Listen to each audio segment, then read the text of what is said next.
بسم اللہ الرحمن الرحیم ربی اشرح لی صدری ویسر لی امری واحلل عقدۃ من لسانی یفقہوا قولی رب زدنی علما۔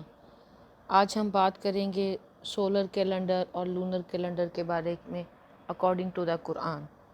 سولر کیلنڈر اس بنیاد پر ہے کہ زمین آلموسٹ 365 دن میں سورج کے گرد اپنا الیپٹیکل آربٹ مکمل کرتی ہے۔ اس طرح 365 دنوں کو 12 مہینوں میں تقسیم کیا جاتا ہے۔ اسی طرح چاند بھی زمین کے گرد اپنا چکر 354 دن اور کچھ گھنٹوں میں مکمل کرتا ہے، جس کو اللہ سبحانہ تعالیٰ نے 12 مہینوں میں تقسیم کیا ہے۔ سولر کیلنڈر اور لونر کیلنڈر کے درمیان 10 دنوں کا فرق ہے، جس کی وجہ سے اسلامک ایونٹ کی تاریخ تبدیل ہوتی رہتی ہے۔ 12 ماہ ہجری کے اور 12 ماہ عیسوی کے، ان کے بارے میں اللہ سبحانہ تعالیٰ قرآن کی سورہ توبہ آیت نمبر 36 میں ارشاد فرماتے ہیں کہ حقیقت یہ ہے کہ مہینوں کی تعداد جب سے اللہ نے آسمان اور زمین کو پیدا کیا ہے، اللہ کے ہاں 12 ہی ہے۔ ان میں سے 4 مہینے حرام ہیں، یہی ٹھیک ضابطہ ہے، لہٰذا ان 4 مہینوں میں اپنے اوپر ظلم نہ کرو اور مشرکوں سے سب مل کر لڑو جس طرح وہ سب مل کر تم سے لڑتے ہیں، اور جان رکھو کہ اللہ متقیوں ہی کے ساتھ ہے۔ اس سے یہ بات ثابت ہو جاتی ہے کہ یہ دونوں ہی کیلنڈر اللہ سبحانہ تعالیٰ کے ہیں اور وہ پورے جہان کے لیے ہیں۔ اسلام کے روزوں کا تعلق ہجری کیلنڈر کے ساتھ ہے، لیکن روز کی نماز کا تعلق سورج کے ساتھ ہے۔ اس کا ذکر اللہ سبحانہ تعالیٰ نے قرآن حکیم میں مختلف مقامات پر کیا ہے۔ سورہ یونس کی آیت نمبر 5 میں اللہ سبحانہ تعالیٰ ارشاد فرماتے ہیں کہ وہی اللہ ہے جس نے سورج کو اجالا بنایا اور چاند کو چمک دی اور چاند کے گھٹنے بڑھنے کی منزلیں ٹھیک ٹھیک مقرر کر دی تاکہ تم اس سے برسوں اور تاریخوں کے حساب معلوم کرو۔ اللہ نے یہ سب کچھ کھیل کے طور پر نہیں بلکہ بامقصد ہی بنایا ہے۔ وہ اپنی نشانیوں کو کھول کھول کر پیش کر رہا ہے ان لوگوں کے لیے جو علم رکھتے ہیں۔ اسی طرح اللہ سبحانہ تعالیٰ سورہ بنی اسرائیل کی آیت نمبر 78 میں ارشاد فرماتے ہیں کہ نماز قائم کرو زوال آفتاب سے لے کر رات کے اندھیرے تک، اور فجر کے قرآن کا بھی التزام کرو کیونکہ قرآن فجر مشہود ہوتا ہے۔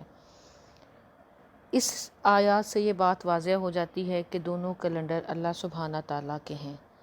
سن عیسوی کی ابتدا حضرت عیسیٰ علیہ السلام کی پیدائش سے ہوئی، یعنی ان کی پیدائش کا سال ہے، اس لیے اس کو اے ڈی کہا جاتا ہے۔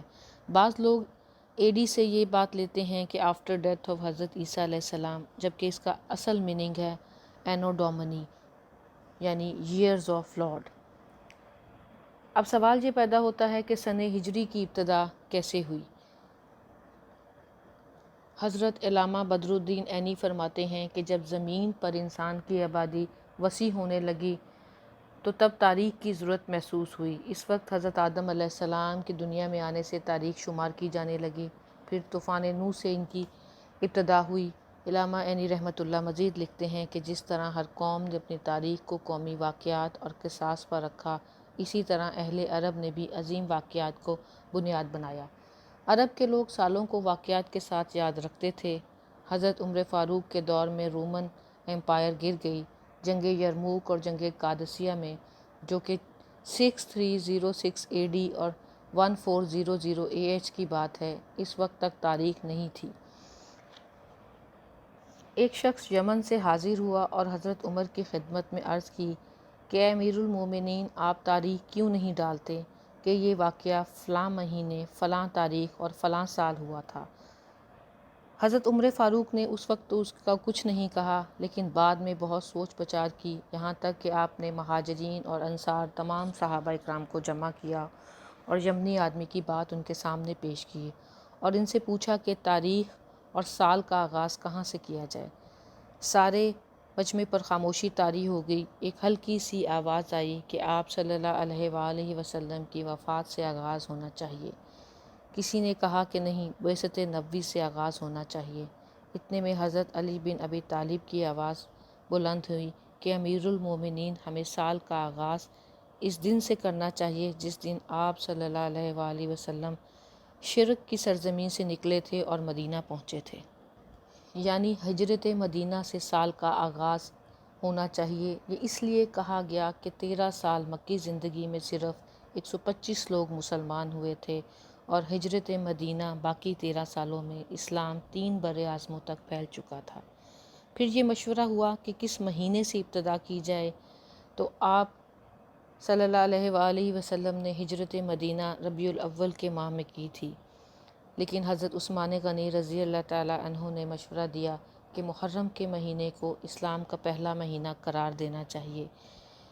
مسلم میں اس کے بارے میں لکھا گیا ہے کہ عثمان غنی نے محرم سے سال کا آغاز اس لیے کہا ہوگا کہ آپ صلی اللہ علیہ وآلہ وسلم نے فرمایا کہ محرم الحرام اللہ کا مہینہ ہے۔ اس طرح سن ہجری کی ابتدا ہوئی۔ سن ہجری سے مراد ہے آفٹر ہجر، اور اسلام کا پہلا مہینہ محرم قرار دیا گیا۔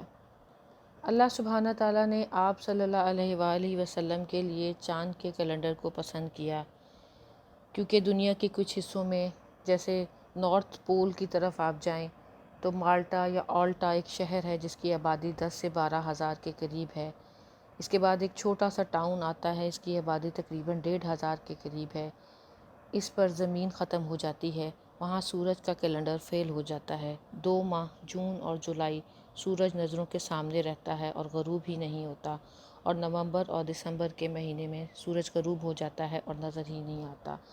آپ صلی اللہ علیہ وآلہ وسلم کے لیے اللہ سبحانہ تعالیٰ نے چاند کے کیلنڈر کو پسند فرمایا، اس لیے کہ آپ صلی اللہ علیہ وآلہ وسلم پورے عالم کے لیے رحمت للعالمین ہیں۔ آپ کو اللہ نے وہ چیز عطا کی جو پوری دنیا کے لیے تھی۔ سورج کا کیلنڈر نارتھ پول کے علاقوں میں فیل ہو جاتا ہے، لیکن چاند کا کیلنڈر وہاں چلتا رہتا ہے۔ چاند اپنی مقررہ تاریخوں پر نکلتا بھی ہے، زیادہ بھی ہوتا ہے، کم بھی ہوتا ہے، گھٹتا بھی ہے اور بڑھتا بھی ہے۔ چاند کا نکلنا وہاں رات کا پتہ بتاتا ہے، اور اس کا ڈوبنا اس کا پتہ دن کا پتہ بتاتا ہے۔ اس لیے اللہ سبحانہ تعالیٰ نے آپ کو تمام جہانوں کے لیے رحمت للعالمین بنا کے بھیجا، اور آپ کے لیے چاند کے کیلنڈر کو پسند فرمایا۔ وآخر دعوانا ان الحمد للہ رب العالمین۔